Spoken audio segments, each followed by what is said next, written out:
I'm David Flint, and this is Conversations with Conservatives, coming to you from Safe Worlds TV on the Gold Coast in Queensland, Australia. And I'm in conversation with Dennis Shanahan, who is the political editor of the national newspaper, The Australian. Dennis, you've famously written, and I think this has been much commented on in one of your columns about the current election, that the Prime Minister, Malcolm Turnbull, must seize the day, and the day is the 2nd of July. How is he going? Well, I think that he's got off to a slow start, and I think that there is a danger for Malcolm Turnbull in this slow start, and more importantly, I think that there is a danger for the nation and the future of our system, our political system. I don't think that's an exaggeration. And one of the reasons I said that Malcolm Turnbull needed to seize the day was that it was more than just his re-election, more than the coalition's return to government. It was about a restoration of faith in the system and also to ensure that we actually had some stability in government and restore a bit of faith in the parliamentary system, which has suffered various systemic shocks over the last 8 years or so. We've seen too many leaders removed, even in their first term. And what I was asking Malcolm Turnbull to do was not just to try and do his best to be returned, but to try and restore faith in the system, and in his part, to restore faith within the Liberal Party and the National Party as a vibrant part of the Australian political system.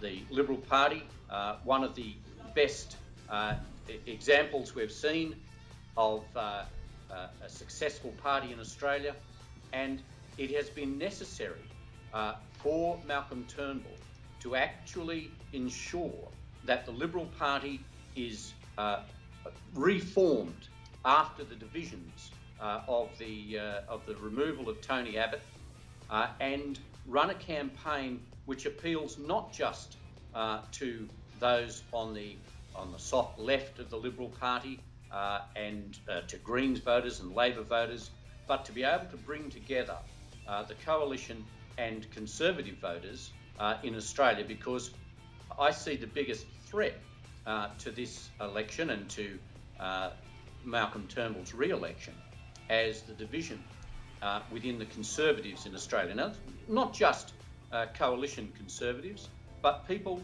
who are attracted as part of a protest vote to Conservative fringe parties and who are prepared to vote against the Liberal Party because they don't agree with Malcolm Turnbull's personal position. So I think that one of these things that Malcolm Turnbull has to do in the remaining weeks of the campaign, and I feel that he's on track to win, but he has to reach out to Conservatives within the Liberal Party and beyond to ensure that we do not end up with a huge protest vote, which then has ramifications for the Senate.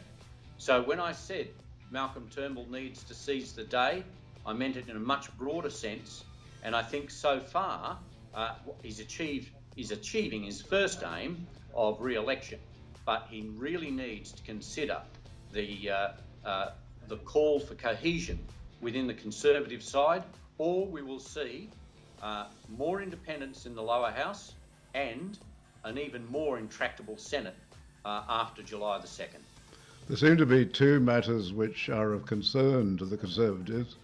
One is what has happened in relation to superannuation, rather than it going through the usual slow process to come to a consensus. And the other thing is in relation to Tony Abbott and Malcolm Turnbull's complete ruling out that Tony Abbott ever be a minister again. Do you see any possibilities there for Malcolm Turnbull to reach out to the Conservatives, both in relation to superannuation, but also in relation to Tony Abbott? Yes, look, I think that we've seen a process here where obviously the Conservative members of the Liberal Party in the Parliament and beyond, and particularly at the grassroots level, were very upset that Tony Abbott was removed as Prime Minister in his first term. Now, some of those Conservatives were quite important in actually removing Tony Abbott that is within the Liberal Party parliamentary party, because they thought that they needed to do that for the survival of the government. So it wasn't a simple left-right Conservatives versus Liberals movement against Tony Abbott. There was crossover, and as a result, Malcolm Turnbull became Prime Minister with the support of some Conservatives. But I think what has happened since is that the grassroots of the Liberal Party has reacted quite strongly. Some people use the term civil war. I think that's probably going a bit far, but there is no doubt there is a real schism within the Liberal Party membership, and this is reminiscent of the time when Malcolm Turnbull was trying to work with Kevin Rudd to introduce an emissions trading scheme as part of a climate change package. This was when the party itself rose up against the then leader, Malcolm Turnbull, and he was removed.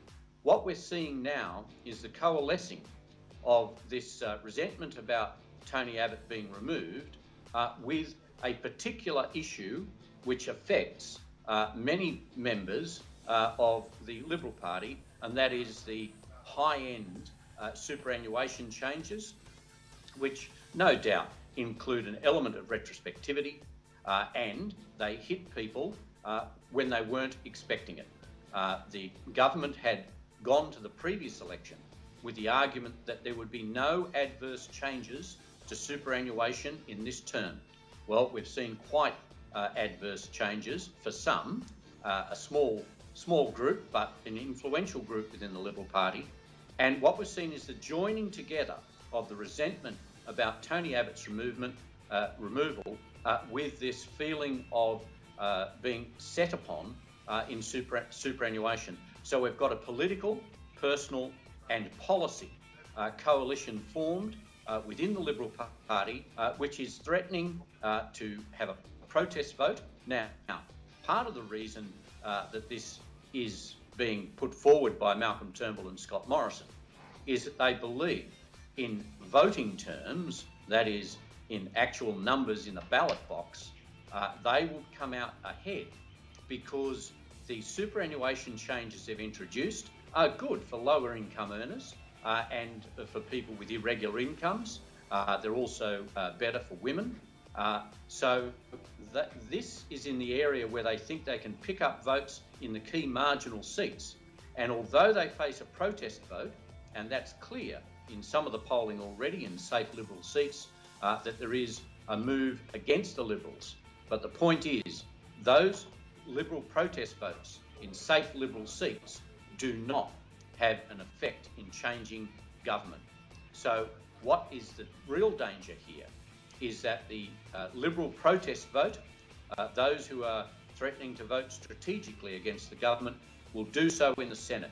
So the government may be returned with quite a workable majority, but face an even more intractable Senate because of the protest votes of Liberal Conservatives and other Conservatives who don't necessarily vote Liberal. Good. So I think that the Prime Minister in the coming weeks needs to reach out to the Liberal Conservatives to ensure that if he is re-elected with a workable majority in the lower house, he doesn't face a Senate which makes his government unworkable. Thank you. And on that point, we'll go to a break. This is Conversations with Conservatives. I'm David Flint, and I'm in conversation with Dennis Shanahan, the political editor of The Australian.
I'm David Flint. This is Conversations with Conservatives, coming to you in Safe Wales TV from the Gold Coast in Queensland, Australia. And I'm in conversation with Dennis Shanahan, the political editor of The Australian. Dennis, you've written that this election is about the hearts and minds of Australians in suburbia. But it seems to me, or it seems to many people, that your spendometer or spendometer in The Australian really sums up what it's all about. It's an auction of how they will spend borrowed money rather than anything about the great future of Australia. Do you see it that way? Yes, look, unfortunately, I think the standard of policy offerings in this campaign from both sides is somewhat substandard. I think that we actually need a braver approach from both leaders to actually tell the Australian people what the reality of the economic outlook is. Instead, we have both sides willing to pretend that things can be fine, based largely on ambitious and rosy budget forecasts on growth. And while they talk about storm clouds ahead or heavy headwinds, the possibility of a downturn in China, they carry on as if there are no need for drastic change. Now, this has been forced upon them by what is a global trend in democratic nations of people resenting austerity measures. And we've seen to the point where in Greece there are riots and firebombs in the streets over pension cuts. Now, there is no way we're going to get to that stage in Australia, but it is indicative of the fact that the electorates worldwide and the growth of Donald Trump as an anti-politician are showing that electorates are resisting what is the reality, partly because they have not been fairly told what is happening. Now, the Hawke-Keating government introduced some very big structural changes, as did the Howard government. Now, what they did, though, before introducing those structural changes, which caused job losses and pain in the community, as well as electoral losses, they actually said this needed to be done. Paul Keating used the famous line, "We were heading into a banana republic if we didn't." John Howard, before introducing the GST, made the point that the taxation system was broken and that there was too much reliance on personal income tax. These were politicians who prepared the ground for austerity measures. What we're seeing in this current election is a coalition which is offering an economic plan, but its central feature is a company tax cut spread over 10 years. And at the same time, the government is criticising the Labor Party for producing costings over 10 years and not concentrating on the 4-year outlook. In truth, both sides on the 4-year outlook in the budget cycle are not attempting any great cuts to existing expenditure. The Liberal Party is offering to cut some future expenditure, more so than the Labor Party, and the Labor Party has conceded in somewhat propaganda talk that their fiscal constraint won't be the same as the Liberal Party. But we actually have both sides of Parliament seeking election and to run the country for the next 3 years, next 3/4 of the budget cycle, and neither of them are promising any major debt reduction or deficit reduction, and neither of them are offering large spending constraints. Both of them are offering increased taxes. Just and on the Labor that, Party particularly, yes. And I think this is what Yes. has been the big weakness of the Labor Party's campaign, is that they built the appearance of policy progression and momentum after the change of Liberal leadership and a period of hiatus and complacency within the Liberal Party. As a result, the Labor Party went into the election campaign with policy momentum. But the problem for the Labor Party is that a series of individual policies, including superannuation and negative gearing, have not added up to a full, comprehensive economic plan, and the electors are seeing that.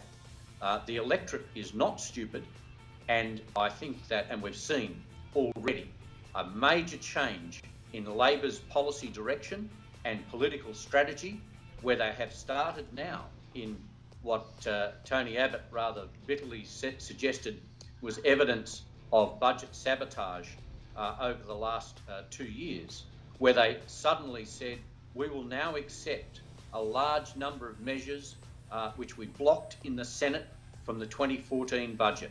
Just on that, Dennis, if I could interrupt you. Yes. Under the Keating period, the Hawke-Keating period, wasn't the distinction there the fact that the Howard opposition supported the measures which were consistent with their policy? And that hasn't happened since. I don't think we've had a responsible opposition in the same way as the Howard opposition was. I think that is very true, David.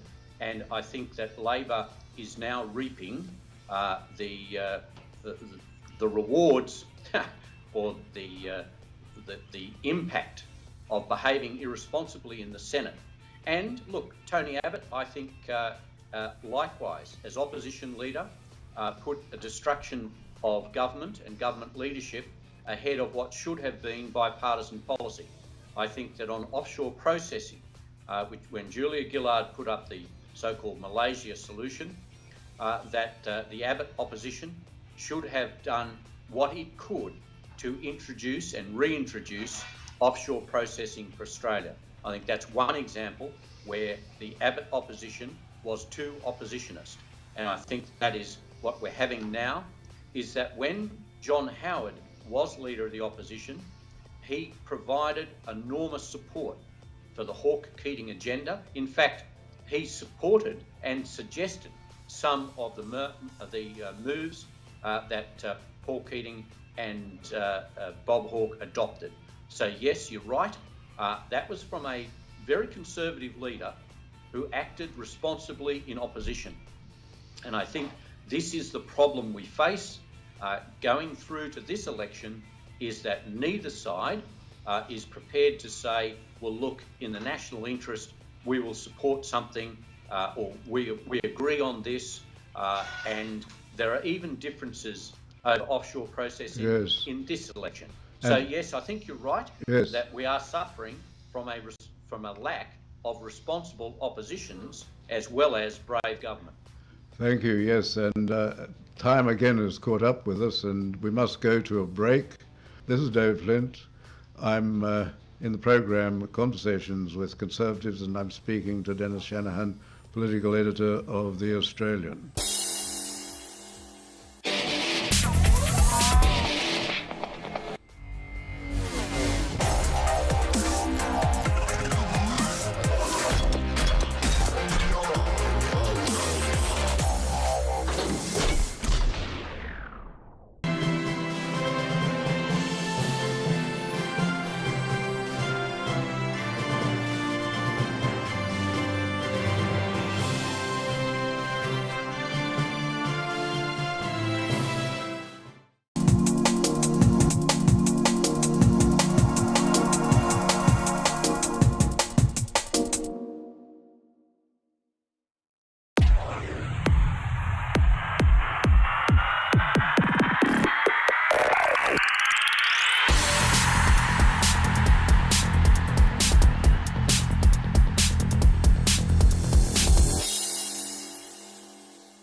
I'm David Flint, and this is Conversations with Conservatives from Safe Wells TV on the Gold Coast in Queensland, Australia. And I'm in conversation with Dennis Shanahan, who is the political editor of the national newspaper, The Australian. Dennis, to some of us, the election seemed pointless in that the likelihood of getting the legislation which triggered the double dissolution through was pretty unlikely. Now, if the Prime Minister is returned and he finds that he can't get the triggering legislation through the Senate or through a joint sitting, will the government be diminished by that? I think that if the government is returned, and I expect it to be returned, and if it cannot pass the trigger legislation, the Australian Building and Construction Commission legislation, that will be an enormous blow to the authority of the government and to the leadership of Malcolm Turnbull. I think that this is inescapable. The reason that we've actually gone to a double dissolution election, apart from the political advantage of attempting to remove a number of recalcitrant independents from the Senate, which may in fact not work at all, it was to ensure the passage of industrial relations legislation aimed at producing controls on union lawlessness. This was the theme that the government went to the election on. It was the trigger for the double dissolution.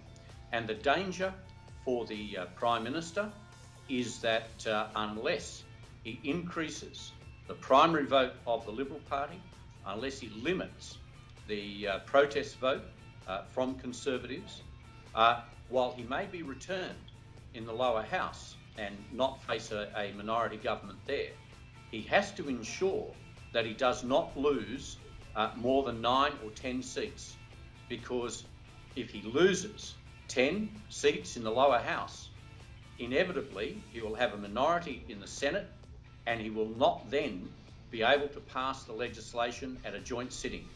So the whole point of having this election on industrial lawlessness will be defeated, and the Prime Minister's prime motivation in going to a double dissolution election will be defeated. It'll be considered to be pointless, and the whole strategy of having an early election, of having a double dissolution election, will be seen to have been pointless, as you say. And I think this is a real problem for the Prime Minister. Is Premier Andrews then campaigning for the Prime Minister in what he's doing to the firefighters? He certainly is, and it is, I think, a matter of some regret amongst some Liberal MPs that the Prime Minister has not sought to further exploit in Victoria. There is no doubt that the party polling is showing that the fight between the Metropolitan Fire Brigade and the attempt to have a union takeover of the volunteer firemen in country Victoria is having a very adverse effect in regional seats for the Labor Party. And there were at least 2 seats Labor thought it could win, which it now will not. The Liberals will hold.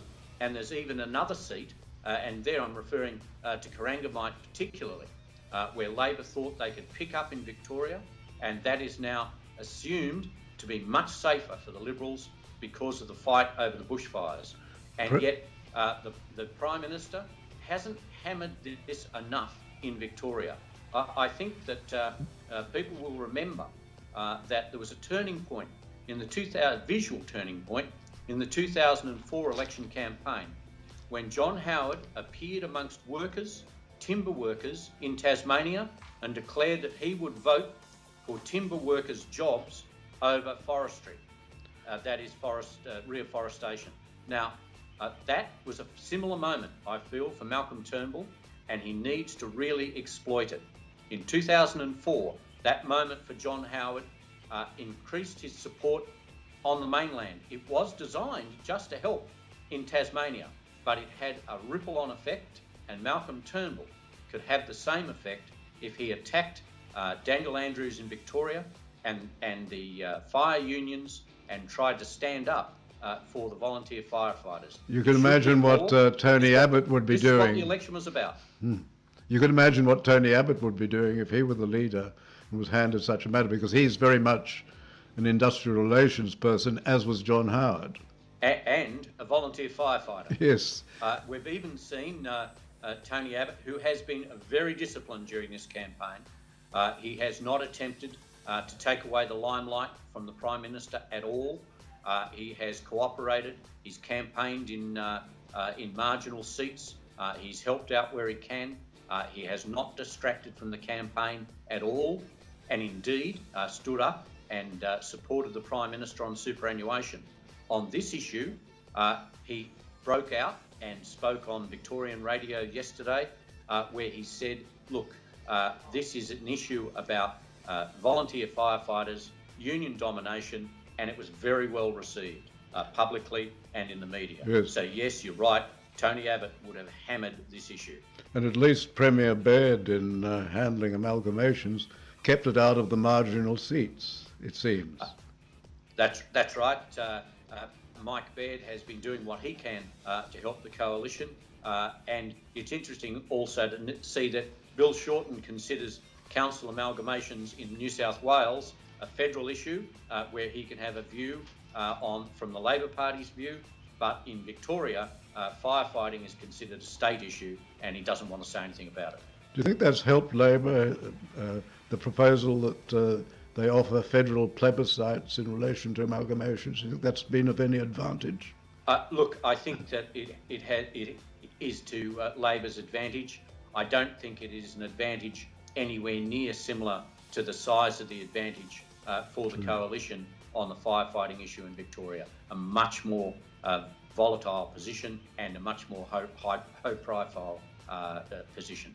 So you would tend to agree with Mark Textor that effectively the Conservatives really have nowhere to go, and that the government will be returned because of some support from the centre?